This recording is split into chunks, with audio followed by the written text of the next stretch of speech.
Hello, everyone, and welcome to another installment of TED Excellence, the show in which the only useful fan is the one you've turned on. And I come to you live from my Corona bunker on the moon with Dog Cat Fox, a Pepperjack, and all of you. Good evening, everyone. Welcome again to Thursday, Tempestuous Thursday. Yes, we return once again to the wonderful world of off-brand TED Talks for entertainment and enlightenment. I call it enlightentainment or something. Hope you're all doing well on this beautiful Thursday evening.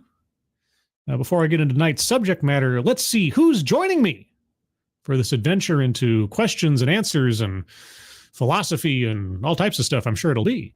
Let's see. Derek LaRue. First off, thank you so much again, as always, for your continued generosity and support, Derek. Thank you so much. I really do appreciate it. Hope you enjoy the show. Who else is here? Resolute Germ, hello. Keeverdam was here briefly before she went off to more birthday celebrations. So happy birthday to Keeverdam. She has provided us helpfully the links to the fundraisers at the top of the chat box. I'll talk about those in a minute. Fun Time Bats, hello. Advocatus Diabli, hello. Miranda Stone, hello. Shell D, hello. Tim, hello. Dr. Funkenstein's Ghost, hello. Seftus Wolf, hello. Magister, hello. Shadowclaw, hello. Mike R, hello. Who else is here? The Useless Cook, hello. Emperor, W.R. Costin, hello. Flair Fritz, hello. Devil Fruit Zero, hello. Ebony Williams, hello. Jamie Melquist, hello. Lurking Gopher, hello. Angelverse, hello. Non-Vitae Rex, hello. Simon Willikins, hello. Big Dave 1066, hello. I hope I got everybody. If I missed you, if you're in the future, if you're watching from the shadows, hello. So real quick, up at the top of the chat box, the fundraiser links to our friends Moonshock and Angry Illinoisian. If you can take a look at those when you have a chance, if you have a couple of bucks you can throw their way, they'd certainly appreciate it. If you can't donate, that's fine, but if you can, share those out on social, am I getting my Sean Connery going here? Social media, that would be very much appreciated as well. All right, so tonight, when to become one. No. Tonight, we have an interesting one, I hope, fingers crossed. The title definitely caught me. Are you an ethical true crime fan? 4 questions to ask. Now, this question has a bit of a, I shot an elephant in my pajamas kind of way of doing it. Like, are you an ethical true crime fan? So are you a fan of ethical true crime? Or are you a ethical fan of true crime? Could go either way, I suppose, depending on how you look at it, all from a certain point of view. 4 questions to ask. I guess the first one that comes to my mind is, do you use these true crime videos as tutorials? It's probably not a good sign if the answer to that one is yes. Do you find yourself uncomfortably aroused watching true crime? Might be another one. I don't know. I guess we'll find out together. So that's as much of an introduction as I have for that. Anybody else here that I see? Jack Frost, hello. And I think I got everybody that I see. If I missed you again, I apologize.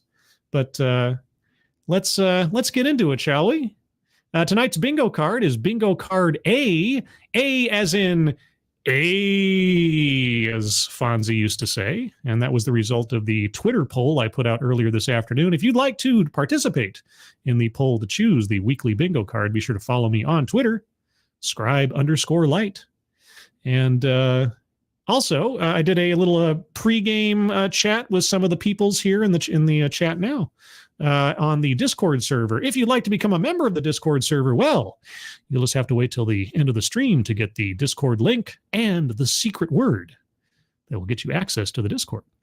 All right, with all of that house cleaning out of the way, let's get into it. This one covers just over 12 minutes, so an average length of a TEDx.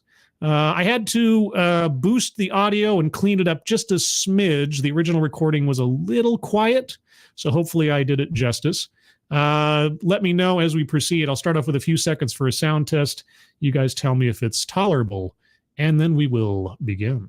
In 2015, the podcast entitled Serial, docuseries like Making a Murder and The Staircase were the hottest topics in pop culture.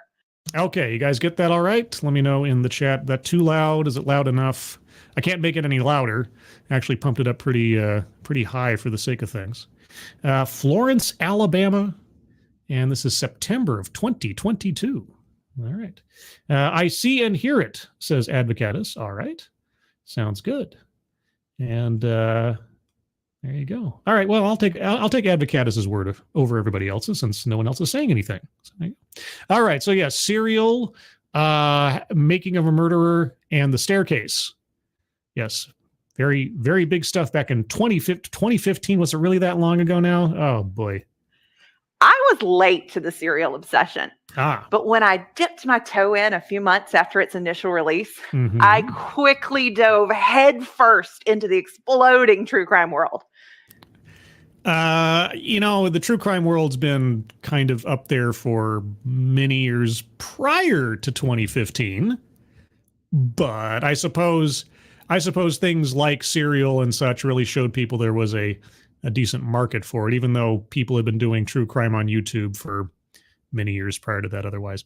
Oh, by the way, did you guys know that I have a true crime series of a kind, interview series on my channel? Yeah, it's called Living on Borrowed Crime. I've got 3 episodes so far. There should be, fingers crossed, a 4th one sometime around the end of this month or very early into May. So check that out on my channel. I also have 3 true crime videos I made of my own as an experiment. You can find those on my channel as well. If you like those, let me know in the comments of those videos. I was obsessed. I have written a dissertation, articles, a book, and after countless hours consuming true crime, I'm still obsessed. As are most people. Yeah, okay. Well, a fellow traveler. I'm right there with you. As part of my research and my obsession, I attempted to quantify and categorize true crime podcasts. Okay. True crime podcast genre growth, December 2005 to December 2021. Podcast growth. Okay, so we're just talking about podcasts because true crime as a genre has pretty much, I don't know, been popular since, In Cold Blood by Truman Capote. Let's just say that In Cold Blood was probably the genesis of the true crime genre as a profitable franchise and pursuit for people. But that aside, okay, we're just talking about podcast growth. That's relatively niche. Also, Making a Murderer wasn't a podcast, and The Staircase wasn't a podcast. But okay. Just one tiny piece of the exploding true crime world. Yes. As of April 2022, I had identified nearly 5,000. And that number keeps growing. Yeah. Okay. By the way, I almost forgot. Let's take a look at the bingo card real quick to keep our ears open for what we're listening for. Collectivize's own demographic. I don't know. Does true crime fan collectivize demographic? Yes, I think it does. I think it does. Well, you know what? She hasn't collectivized it yet. She hasn't said anything broadly about it yet. Let's wait. Systemic or institutional. Sales pitch for product or service. We'll see how many times she mentions any particular podcast or documentary.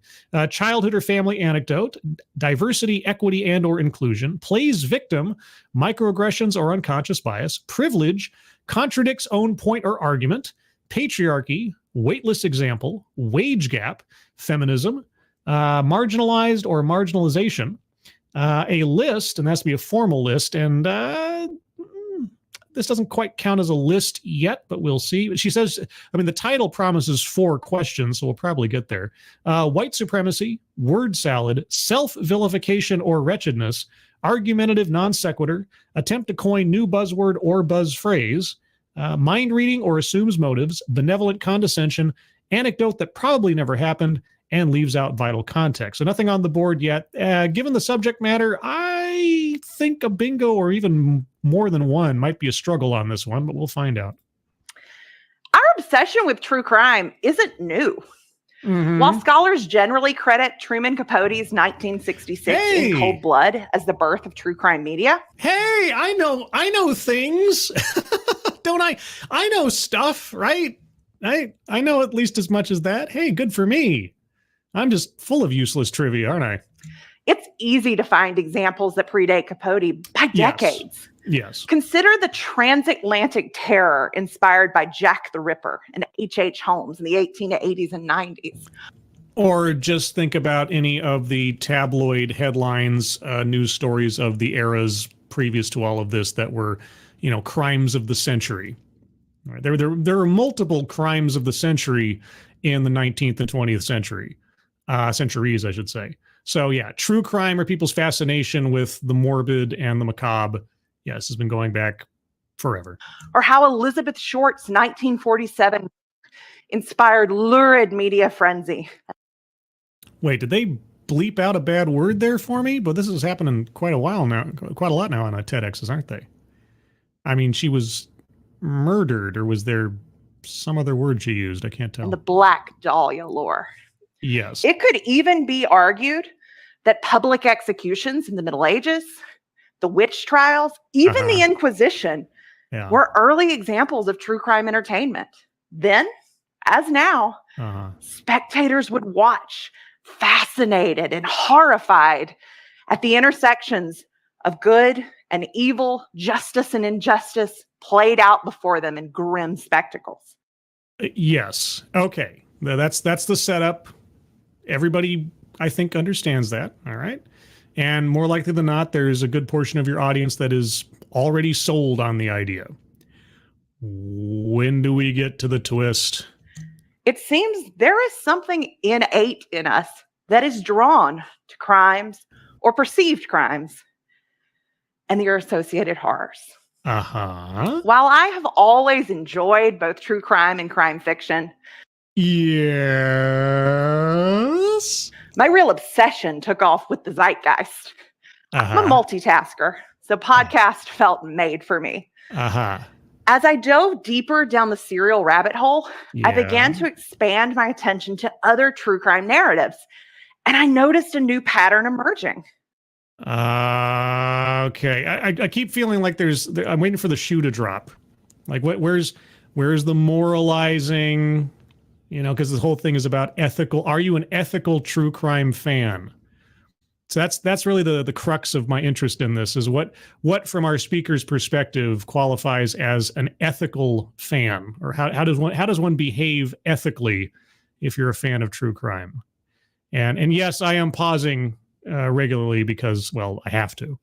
While lots of creators were focused on entertainment, others were focused on criminal justice reform, on wrongful convictions, on bringing attention to long, cold, unsolved cases. Yes. I found this elating. Well, I hate to tell you that's not new either. For example, if I don't completely forget the guy's name, there's a movie called The Thin Blue Line by, oh my God, Errol Morris. Yes, that's what it was. Errol Morris. It's a documentary film from, I believe, the mid-1980s or the very early 1990s. I can't remember. Either way, it was a true crime documentary that effectively attempted to show the flaws in a murder conviction. And eventually, at least in part on the basis of that documentary, the person involved eventually, I believe, was given another trial and acquitted or let go. I'm not quite sure. You might have to watch the movie to find out or look it up. But yes, documentaries, publications, and so on, long before these podcasts and such, have attempted to re-examine old crimes and either solve them or exonerate people convicted of them. Yes. So much so that I changed my whole research stream to devote my time to better understanding this particular type of true crime entertainment. Okay, so we've gone from true crime in general to true crime podcasts, now specifically to true crime podcasts that attempt to prove someone's innocence. But when I would have conversations with other people about my obsession, Okay, that audio problem is on our mic or something. That's not them blurting out words or something. Let me back up a little bit. But when I would have conversations with other people about my obsession, especially people outside of true crime fandom, yes, the same questions would emerge. Is this okay? Doesn't this feel icky? Are they laughing about murders? Well, I mean, I guess it depends on the murder. Really? Is that what people ask? Is that really what people ask? I don't know. Maybe I'm just too invested into, too used to true crime as a genre. I mean, I've been reading true crime novels since I was a teenager, so maybe it's just not an alien concept to me. Do people outside the quote unquote fandom believe people who are fans of true crime are actually like cheerleaders of crime? Hey, Dave's Lemonade is in the chat. Dave's Lemonade. A lot of people ask a lot of things. Well, okay, all right. I mean, I don't know. Like, I've been invested in this for so long. Maybe I just exist in a bubble. It's possible. I would shrug off those criticisms or instead point them towards what I thought of as the good stuff, to the creators and storytellers who were solving cases, finding new leads, drawing attention to long, cold cases and injustices. That's the good stuff. It's all a point of view. I find good stuff in watching the procedures of a case or finding out about how it worked and how the criminal justice system moved. In some cases, you find it move very swiftly, efficiently, and so on. In similar cases, you find that it ground to a halt or went into a completely different direction. It's really the ins and outs of the process, but more so than that. And I'm sure I've said this on one or more of my other shows before, and I think this might be true for a lot of people, it's looking into that side of life that so many of us have such a hard time understanding, right? The mind and the actions of someone so desperate, so deranged, so twisted, who would do things to people that are, in polite society and otherwise, unspeakable. Like, I can't imagine me, the person that I am, harming a person to the point where they would die. It just doesn't compute. Only in the most desperate scenario of self-defense or in defense of another person could I even think that I'd get to the point where I would do that. So to willfully do that to somebody out of anger or lust or whatever, it's a morbid fascination more than anything else, because I don't quite understand it, but I do find it, like I say, just completely enthralling sometimes to wonder, how does one get there? And then mostly to see how they're caught is the other part that I really enjoy, because there is that sense of justice. So it doesn't necessarily have to be a case that's not yet solved. Those can be interesting, although I find sometimes those a little bit unsatisfying as far as not having a conclusion, but it all depends on the case. But when I would let myself look at the ugly side of true crime, it was really, really ugly. What's the pretty side of true crime? The guy who played Jeffrey Dahmer? I mean, when I look at the ugly side of true crime, what? In 2018, I started interviewing storytellers, journalists, advocates who were involved in true crime storytelling. Hey, me too, only just relatively recently. I wanted to know how they personally navigated this dichotomy. I feel like I'm listening to my own internal monologue regarding my own streams now. I asked them to define true crime and to talk about its reputation. Obviously, they would gush about the good stuff, but other words kept coming up. Okay. Exploitative. Well, that has come up boy, am I just going to be listening to a narrative about my own process and interviewing true crime creators now? Okay, sure, why not? Salacious. Well, I know exploitative came up once or twice on the shows. Salacious? I don't know. Prurient. Oh, boy, we're just having a whole kind of vocabulary lesson here. Murder porn. Murder murder porn. Somebody in the chat brought that up before the show started. Hey, we're all on the same wavelength here. Also, Lexi Mads is in the house and Zalbla. Hey, Zalbla. Hey, Lexi.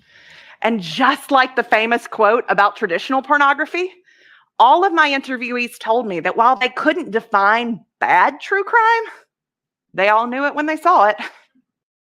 To me, bad true crime is reading part of a Wikipedia article at the top of the video, then inserting an hour and a half of raw interrogation footage with no narration, and then putting in a summation at the end from the same Wikipedia article. That's bad true crime to me.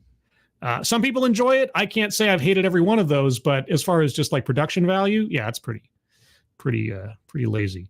Let's see. Let's go to the card real quick.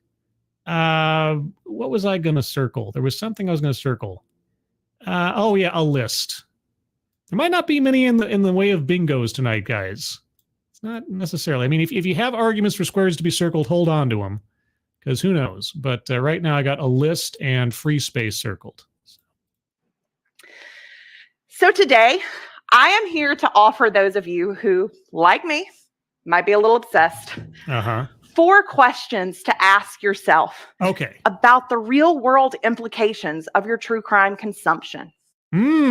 All right. The real world implications.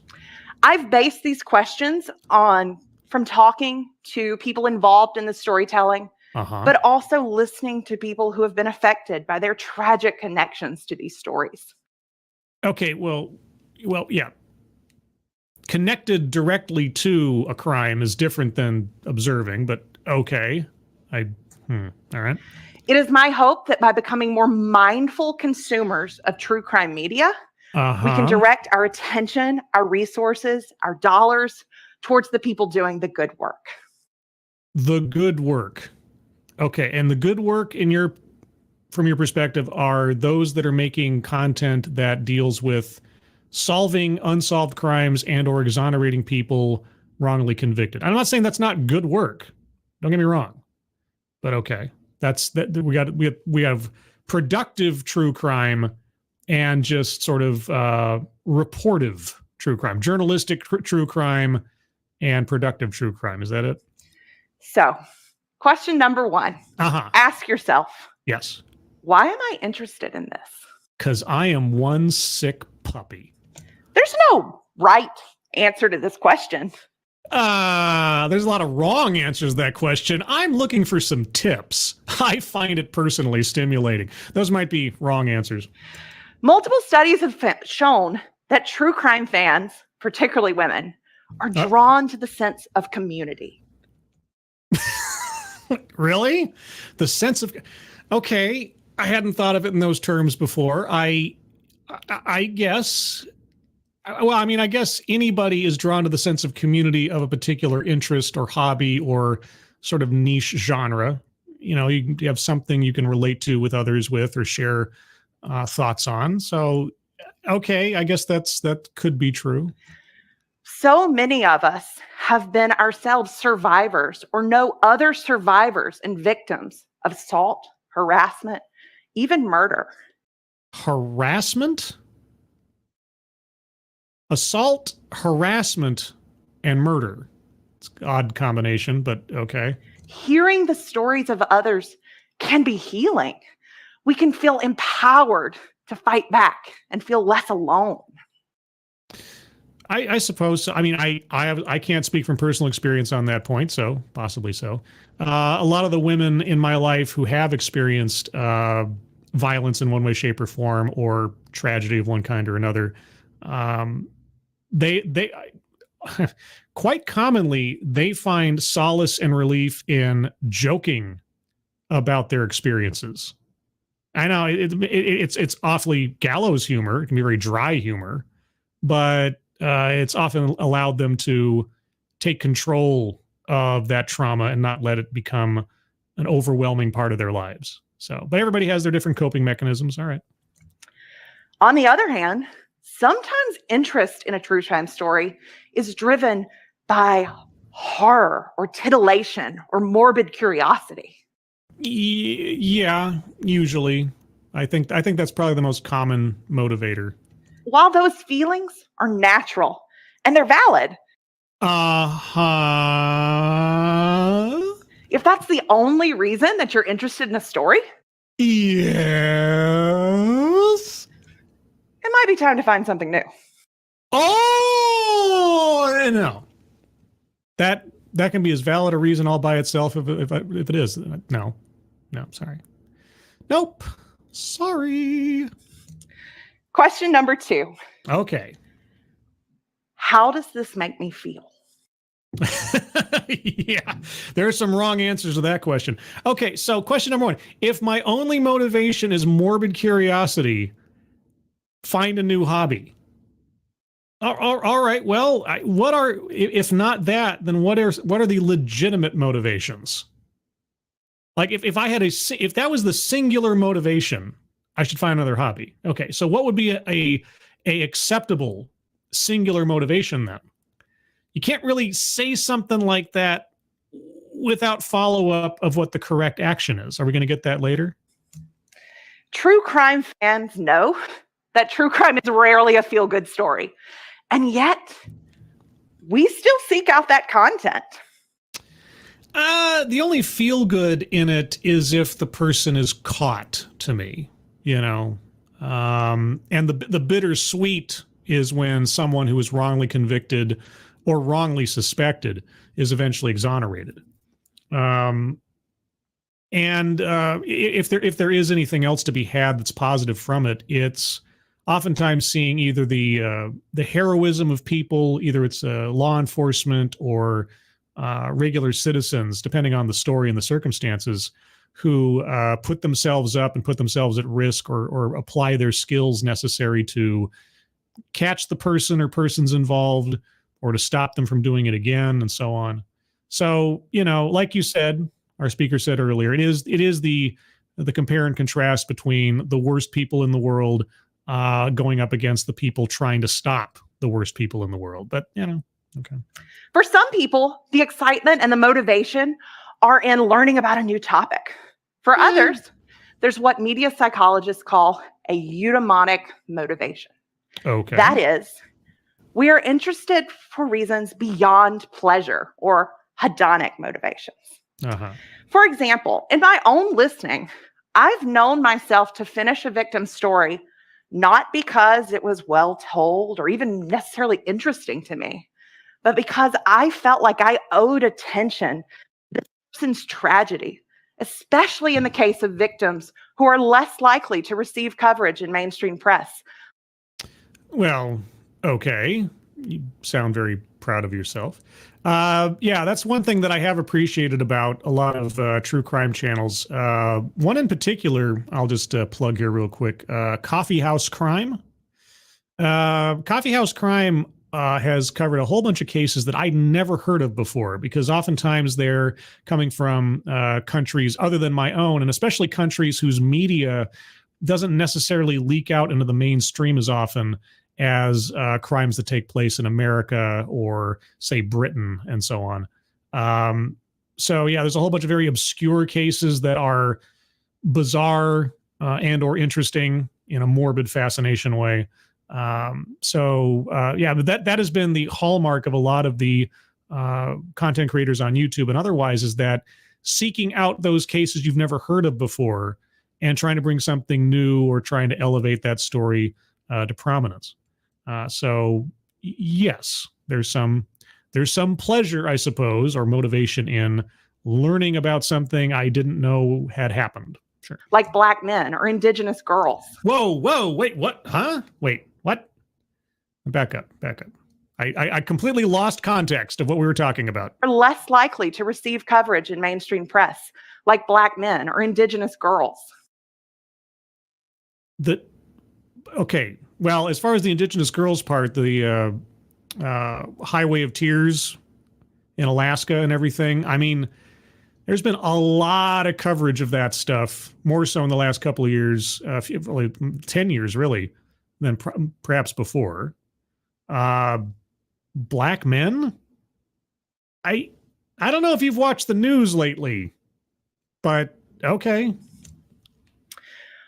On the other hand, sometimes interest is driven because it's exciting. Oh, apologies, not Alaska. Sorry, Canada. Miranda Stone is correcting me. I apologize. Because the story is thrilling. It's well produced. It's filled with fascinating characters. Uh-huh. While those hedonic motivations are not inherently problematic. They're not inherently but you sure seem to think so. If my motivation's only morbid curiosity, I'm obviously doing it wrong. Again, if that's the only reason you're interested in a story, it might be time to reevaluate that consumption. I hate to tell you this, and like I say, you don't get to dictate to people what they like or why they like it. You know, I mean, I don't know what to tell you. Even if somebody in their darkest desires is getting some kicks out of watching it, unless they're acting on it, yeah. But okay, so there's a proper way to enjoy a fandom. It's a very no true Scotsman kind of argument taking place here, right? A little bit gatekeeping feels like. Question number 3. And this is a big one. How might the people involved in this story feel? I don't know. I can't know. And it's functionally irrelevant. Short of me saying something to them or making some declaration elsewise, yeah, okay. Well, how is that supposed to matter? And I'm not trying to be a cold-hearted jerk here or anything. I'm just asking on a completely mechanical, pragmatic level. What does that matter? How does that come into play here? This can be a complicated question. Yes, I think I've illustrated that. Take, for example, the ubiquitous serial case. Advocates for Adnan Syed, the man that many believe is a victim of wrongful conviction, have written books, produced documentaries, and recorded hours and hours of podcasts about the case. Yes. They frame their arguments in that they are searching justice not only for Adnan, but also for Hae Min Lee. Okay, so their motivations, whether they are correct in their framing of it or assumptions or belief in it, are at least, well-intended. And we know where that leads sometimes. But everyone's entitled to their opinion. The young girl whose death is at the center of the story. And yet, while these are noble causes, Hae's family is famously absent from the narratives. And they've issued statements. Are they? Wait, the girl's family is absent from the narratives.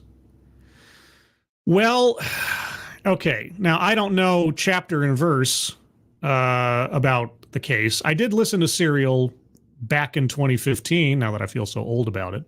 But when discussing the facts of the case, of what involvement does the family have? Again, not to be a cold-hearted bastard here, but just talking about being pragmatic. When discussing the merits of the case, the investigation, and so on, short of the family having, or family members having, a direct role in the case or the investigation, what point is there in mentioning the family? Right? I mean, if the motivation is, I'm seeking justice for not only someone who I believe is wrongly convicted, but then consequently also justice for the victim that the real perpetrator is found. Okay.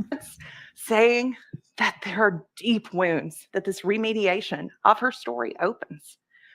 Does that make telling Hae's story inherently unethical? No. No, it doesn't make it inherently unethical.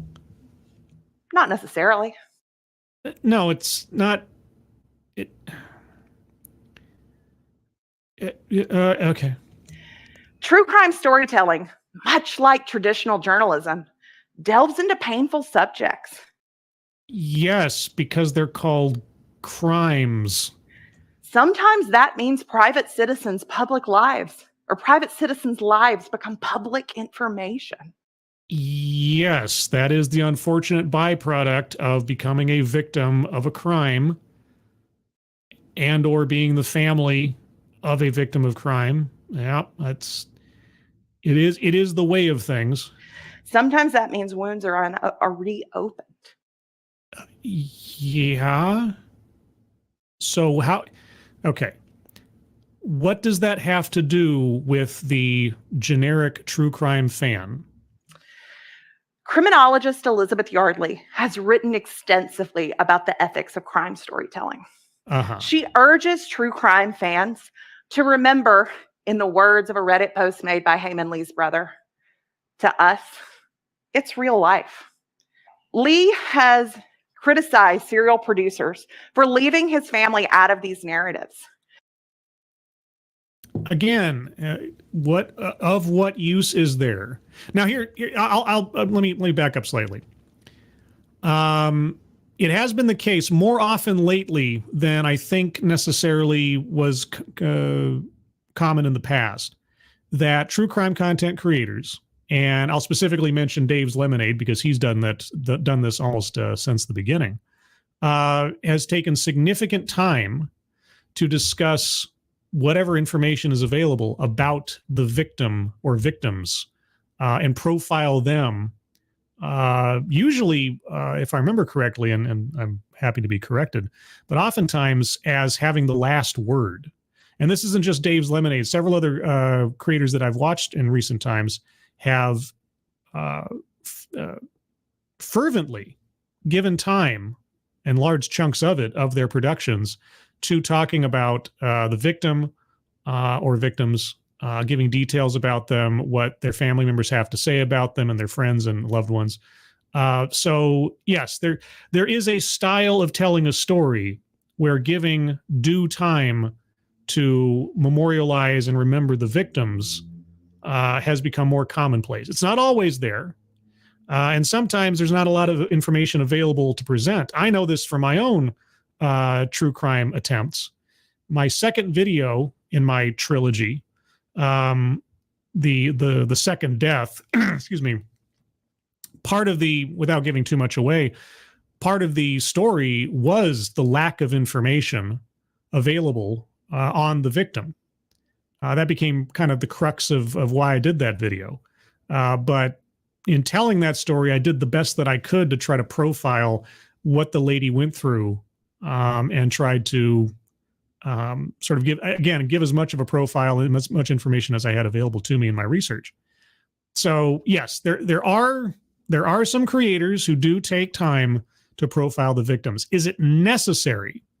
If a creator does not give all that much time to profiling the victims, are they then a bad or unethical true crime content creator? Couldn't say. I don't know. That's not maybe not a judgment I can make. But yeah, it all depends on the style of the presenter, how they're telling the story. Are they glorifying the crime? Are they trying to show the darker side of the street, so to speak?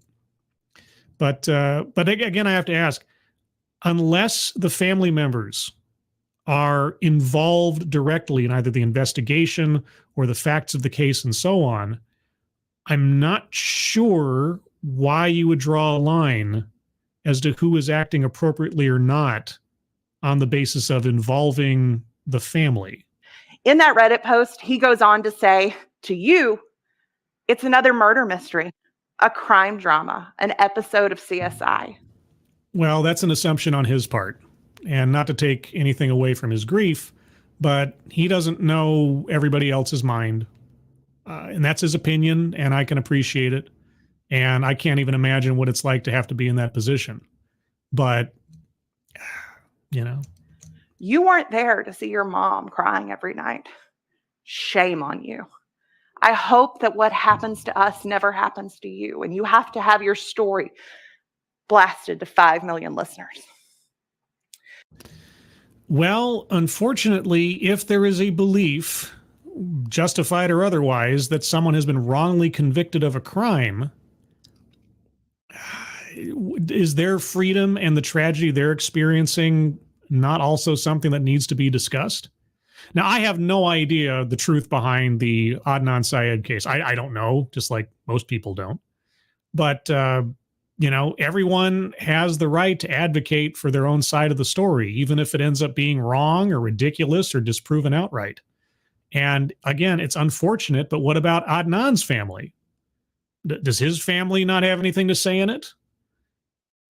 Our speaker started out by praising those content creators who were doing the good work of trying to either solve crimes or exonerate those falsely convicted or accused. So is she going to also address Adnan's family? When discovering new true crime narratives, ask yourself, are the people in this story being hurt? And if so, is there a justifiable reason to inflict that harm? Can some good come from retelling the story? Wait. Okay, now you're not talking about true crime fans. Now you're talking about the content creators even reporting on a story. And somehow through the mystic chords of memory causing harm by my watching it? Well, in that case, you might as well just never report on any other crime again on the chance you might offend someone or someone might be hurt. So, okay. I'm going to circle leaves out vital context, because in the very example that she brings up, the serial Adnan Syed case, there's the victim's family. But then if Adnan is a victim of injustice, what about his family? Don't they have the right to have their son or their relative's story told? And also contradicts own point or argument, because she's a big fan of true crime, but now she's trying to put bracers on it, saying, oh, well, if you happen to upset someone in the process, then maybe there shouldn't be any at all. I'm getting mixed signals here. Or is it just for entertainment? Let's say it is. So, I mean, everybody finds entertainment in all types of different things. Some people find acceptable, others don't. Rock and roll music is of the devil. Dungeons and Dragons will turn you into a Satan worshiper. Playing Postal, playing GTA, these are murder simulators, on and on and on. You want to start moralizing over this? Okay, but you're not going to get very far. If the answer is the latter, again, maybe time to find something new. Okay. Okay. Are you actually a fan of true crime, or are you a righteous indignation fan? Because this sounds like the latter. And finally, my last question to ask yourself. Yeah, which if you answer incorrectly, you're doing it wrong. To make you more aware of the real world impacts of your true crime consumption is this. My true crime consumption. Okay. Yes. Am I motivated to act? Am I motivated to act?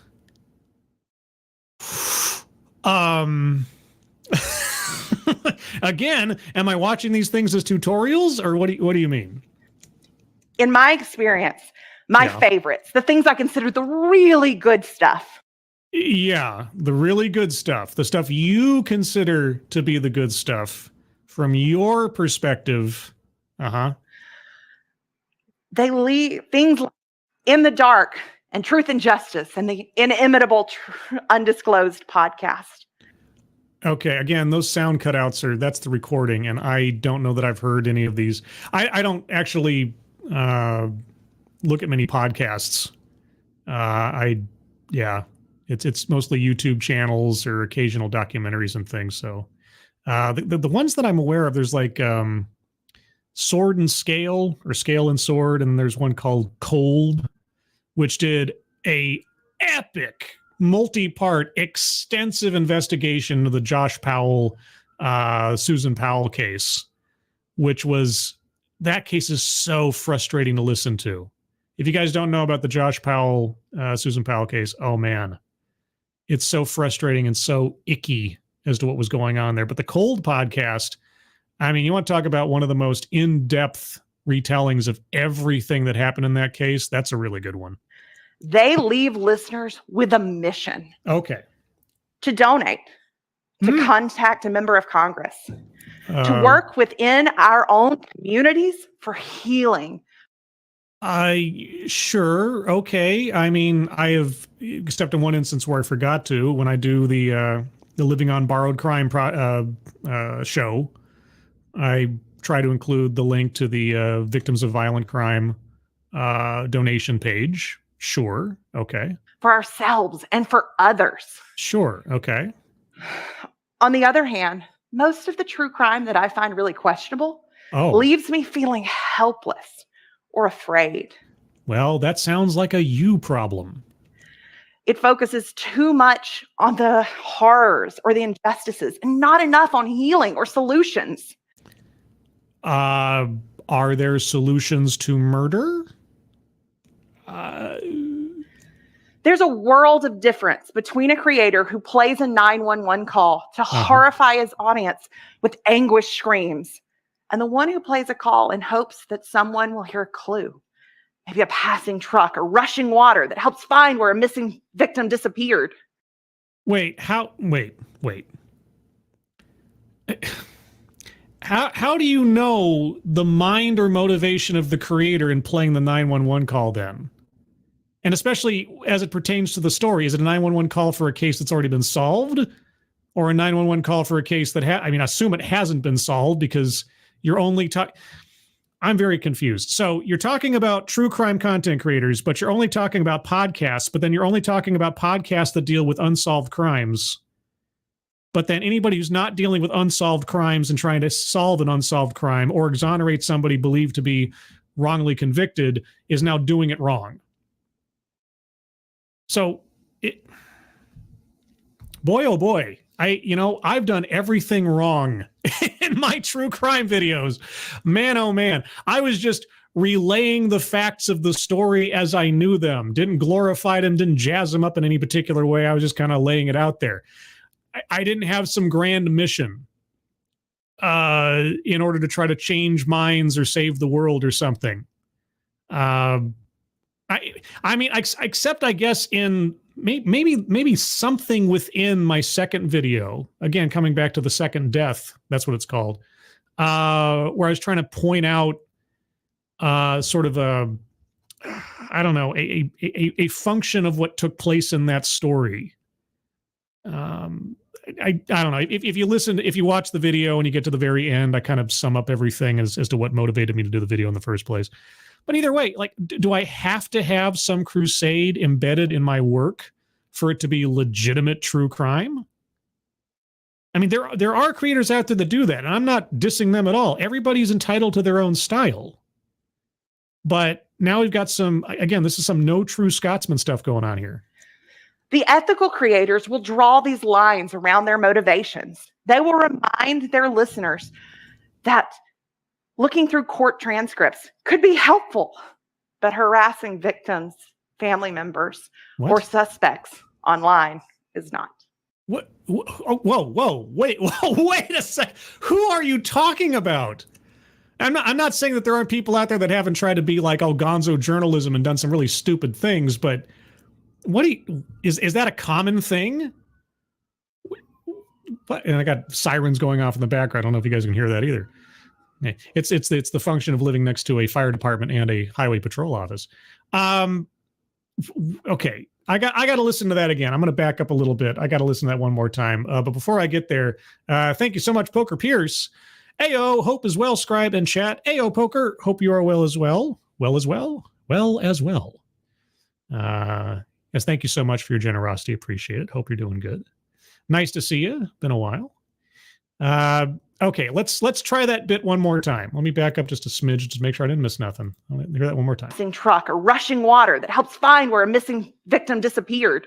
The ethical creators will draw these lines around their motivations. Okay. I mean, again, ethics, etc. Now, most of the content creators I've talked to, whether it's Mad Orchard or Dave's Lemonade or Stay Awake or Inhuman Form or All Fuzzed Out, we've talked about those things. And yes, what is your motivation in doing this? Keeping in mind what you're doing, also keeping some, level of respect for the material you're dealing with and the people involved and so on. I mean, I guess I've been very fortunate that nearly, as far as I can tell, all the people I've talked to directly have that squarely in their minds when they're making their material, right? So yes, but just to be devil's advocate, for lack of a better phrase, if someone does not consider those things and just pumps out interrogation footage bookended with Wikipedia stuff, I might not find it all that interesting, depending. But does that make that person thus unethical for doing it that way? Yeah. They will remind their listeners that looking through court transcripts could be helpful. It often is for the professional content creator, and this is another wink and nod to Stay Awake and Dave's Lemonade, and as well as Mad Orchard. But harassing victims, family members, or suspects online is not. Okay, I'd really love to know who she's talking about. Because yes, that would be unethical. Harassing victim family members, if you're a true crime content creator, yes. The suspects or the convicts themselves. I mean, I guess in what way are we talking about? People who are trying to do a journalistic pursuit or something? I mean, I've seen several true crime content creators out there who have either been approached by or have, at least in a respectful manner, contacted or been contacted by, either way, people either involved in the cases or friends of the victims or family members or so on. I guess it all depends on how you do it. But yes, harassing victims' families or the convicted is probably not good. Is that so endemic that you need to bring it up here? Okay, I'm just confused. While these 4 questions, how does this make me feel? And if you don't feel the correct way, then you need to stop watching this stuff. Why am I interested in this? If you're not interested in the correct way, then you need to stop watching this. How might the people involved feel? Even though that's impossible to say, and there's no way of knowing if you think you're doing something wrong or it might offend somebody, you need to stop watching this. And does this motivate me to act? Act? I don't know. I guess it depends on the story. I guess it depends on the situation. Cannot alone create a world of less exploitative, more ethical true crime. Our individual consumption has impacts. Okay, I hate to tell you this, and I know you're going to be sad to hear it. Every true crime product is exploitative. Every true crime product is exploitative in some way, shape, or form. Right? If someone is making true crime content for attention or for financial gain or just to get a story out there, whatever, you're exploiting a tragedy in order to make content that is entertainment or consumables to people. It's all exploitative. Now, the degrees of ethicality, trust me, I'm an English major. Yeah, those are debatable, but it's all exploitative. Everything. I'm exploiting TEDx right now, as I do once a week. It's just, that's just the nature of life. But okay, but if that's your bar for what counts as good or bad true crime, I hate to tell you this. You're exploiting true crime now to do a speech on a TEDx stage or just off a TEDx stage. It is my hope that by directing our attention to the people doing the good stuff. The good stuff, says you, right. That we can turn our time and our dollars and our resources, we can use that ourselves as murderinos. As what? Wait. Whoa, what? Resources, we can use that ourselves as murderinos. Murderinos? That sounds like a specialty burrito full of hot sauce at a Mexican restaurant. What are... Okay. Yes. All right. Yes. Advocatus Diaboli. Buzzword. I've never heard that before. All right. But I now have a rule. None of us are allowed to refer to ourselves or anybody else as a murderino. That's a rule. That's a rule now. I'm passing that rule right now. You gotta be kidding me, really? and you're smiling at it. Look, okay, talk about mixed messages. You're murderinos with a big grin on her face. What's your motivation for watching this stuff? What is your true blue, pure as the undriven snow motivation? You smiling murderino. Seriously? As fans, and amplify the potential for good in our true crime obsession. Oh, okay. All right. It's just murdering. Oh, I mean, that's one way to close out the show, I guess. All right. Well, let's move on to the bingo card, shall we? Let me zoom in on that a little bit. I have failing hopes for getting any bingos out of this one, but you never know. It's not impossible. Here's where we are right now. I'm going to go over the bingo card one more time by myself. If you have arguments for squares to be circled, please hold on to them until I've gone through my deal once. And if you posted them to the chat, just repost them again shortly, and I will get to them. Collectivize his own demographic. Yes, true crime fans. In some way, shape, or form, she did collectivize that particular demographic. Let me not lose my window here. Okay. Next, systemic institutional. I don't think so. Unless she's talking about like the institution of true crime. I guess that could be it. That'd be a stretch. I don't know. Do you think the institution of true crime as a genre counts in sort of the aggregate of this? You let me know. Sales pitch for product or service. Well, she was definitely pitching certain podcasts that she thought were worthwhile. She mentioned a couple in there. So, and also the good stuff. So in a way, she was pitching a particular type of true crime. Childhood or family anecdote. She never brought up herself or her family. Diversity, equity, and or inclusion. No. Plays victim herself? No. Microaggressions or unconscious bias? Not that I can think of. Privilege? She never said it. I don't think so. Patriarchy? No. Weightless example. She brought up the staircase. She brought up making a murderer, but she was focusing specifically on podcasts. So I'm not quite sure why she brought those up. But she kind of weaved in and out of just talking about the genre in general, but then also going back to podcast. I don't know. Is that a weightless example?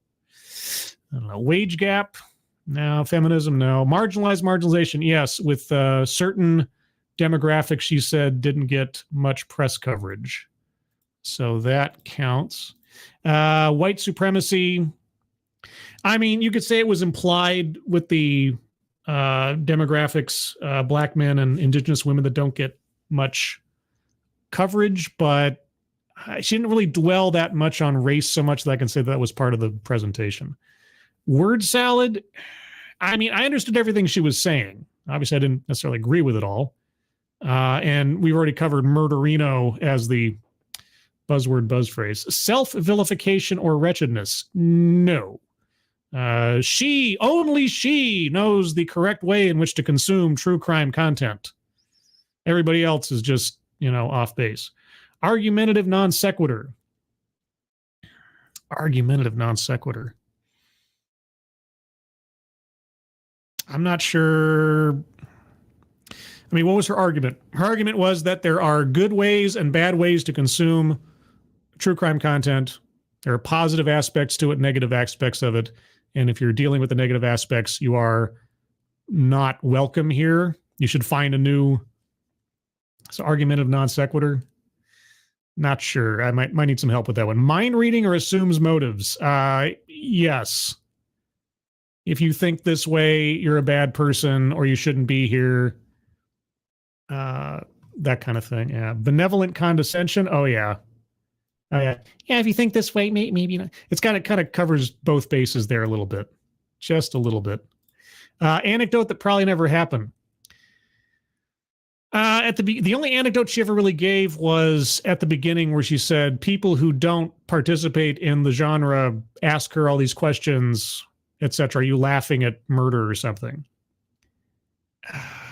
I don't know. Does that sound totally unbelievable? Most of the people I know are either familiar with or have some, appreciation of true crime. So I don't know that I've run into somebody that is so foreign to the genre that they start questioning my sanity or something. So anyway, that is where I have things. If you have arguments for squares to be circled, please put them in the chat now. And I'll see what I can find her. Advocatus Diaboli. She did kind of get down on herself a bit about her true crime obsession, though. She did not sort of vilify herself. Yeah, she didn't confess any mental or, thought sins or anything in the course of this. Lexi Mads. Murderinos, fan base for the My Favorite Murder podcast. Oh, is that okay? So that is a podcast specific. Oh, she didn't come up with it herself? Oh no. She wasn't coining a new buzzword or buzz phrase herself. I got to go backwards now and oh, dang it. Well, I'm going to have to redo all those other circles then. Well, shucks. Okay, so collectivize his own demographic, right? Sales pitch for product or service, right? Marginalize marginalization. Mind reading assumes motives. Yep, and benevolent condescension. I think I got them all. I think I have it corrected. Let's find out when I refresh the window here. Did I miss anything? Yeah, too late. I can't tell. Okay, I think that's the only one. Okay. Thank you, Lexi. Appreciate it. Let's see. Who else? Advocatus again. Scribelight. Black men and indigenous girls' stories are not told. I circled privilege for that one since it implies white ones do, and that counts in my book. It's a bit of a stretch. It either needed to be said or there needed to be something else in there. I'm not quite sure it quite meets the threshold. Marta is watching YouTube. She literally is exploring true crime for feeling good. So yeah, exactly. Yeah, there's no way to get around it, right? If you're reporting on a story, whether it's a crime story or something else, you're exploiting the facts of the story for telling the story. There's no way around it, especially true crime, right? To tell the story of a tragedy, you're effectively exploiting the tragedy just for the sake of telling people. I suppose if you're doing it completely for no profit whatsoever or no attention, or you don't even put your own voice on it or something, I guess you could insulate yourself from accusations elsewise in that way. But no, it's part and parcel with the whole process. Let's see. Darth Mando, Scribelet. I would say black and brown people are not covered equals a lie, so a false story. She needed to give more information, really. I mean, that's kind of a leaves out a vital context thing. I mean, she didn't give any facts or figures on it. I've heard about the Highway of Tears tons of times, but then I'm in the true crime sort of bubble of that kind of thing. So I hear about that all the time.